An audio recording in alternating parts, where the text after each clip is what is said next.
Hi, I'm Amanda Niehaus, and I am going to be reading from my novel, The Breeding Season. Chapter 11, the middle of June. It's too early to be up, too dark, too cold. Something has perforated her sleep. A sound above the rush of the ocean, an intermittent squeak too close. A door in the wind, a rocking chair, a foot on the stairs. And though the cottage has no stairs, Elise sits up, tense, and holds her breath against the unknown. Listens with her whole body, clasps her phone in her hand, thinks of every episode she ever saw of every show with 2 male cops and a woman's body. But this is not that. This is a quiet street in Rainbow Beach. The doors, her doors, are locked. Elise slides from under the covers and, with her phone as a torch, peers through the doorway into the short hall. Her light reflects in the dining room windows, as if she were outside looking in. 2 places at once, but shows nothing. The squeaking and grating continues from her left, on and stop, and on and on and on, symphonic. And when she opens the door to the other bedroom and shines her light in, she sees them. 2 antechinuses pause in their running wheels to stare at her with dark, wet eyes, long, twitching noses. They look at her as though they've been caught in the act, and they have. She has seen them feeding their compulsion to run, to move up a wheel that falls out below them. After a minute, they forget that she's there, ignore the light, and begin again. Elise balances the light on the little chair by the door and sits on the floor in the doorway, hugs her knees into her chest, and watches them as they pull themselves along, rung by rung by rung, going nowhere. She watches because she will not sleep again, and because she needs to consider the spike of fear she felt. Not the noise or the dark, but the big, bad question. What are you really afraid of? It's not fair, she thinks, the fear that women carry, are made to bear inside their bodies and outside their bodies and in their clothes and hair and faces and words. Fear isn't a thing that Dan or any other man can fathom. Not real fear, anyway. Middle of the night, dark street fear. Because control is in their blood, in their muscles and their jaws. During the mating season, the male antechinuses will seek out females for mating, will grip and plug them for 12 hours at a time. This will happen again and again until the males die. Do the females run, or bite, or choose?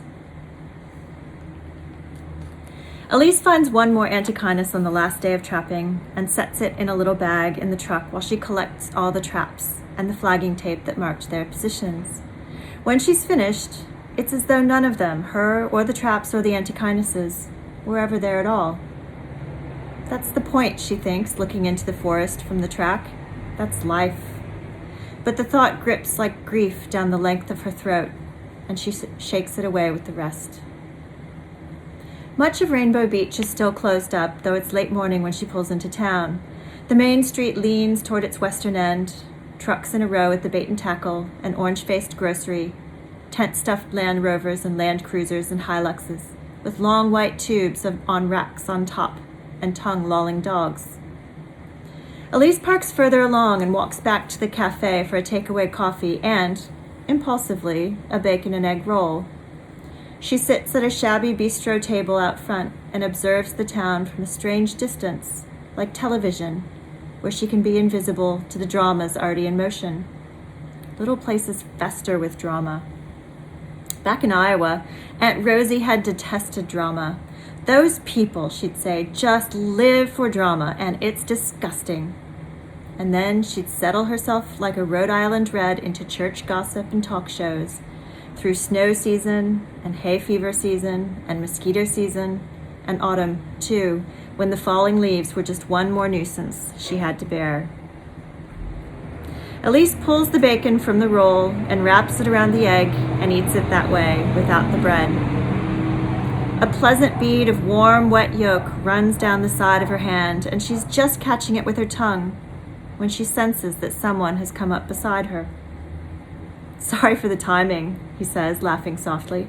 How are your animals going?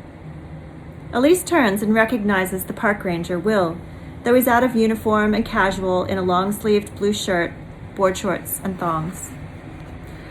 I'm all done, actually, packing up today. Oh, he says, disappointed. That's too bad. Elise smiles. There's good numbers of antechinuses out there, you know. It always surprises me how a species like that can keep going. Most of the individuals dying every year, almost the whole population turning over. Like us. Sorry? Like our bodies, how we regenerate every 7 years or something. That blows my mind, he says. It varies, you know. Bones take 10 years, skin a couple of weeks, or less if you forget your sunscreen. She hears herself, so didactic. But he smiles and takes a long drink of a green liquid from a plastic bottle. Do you teach at the uni? So he's noticed too. Elise blushes, sips her coffee to hide it.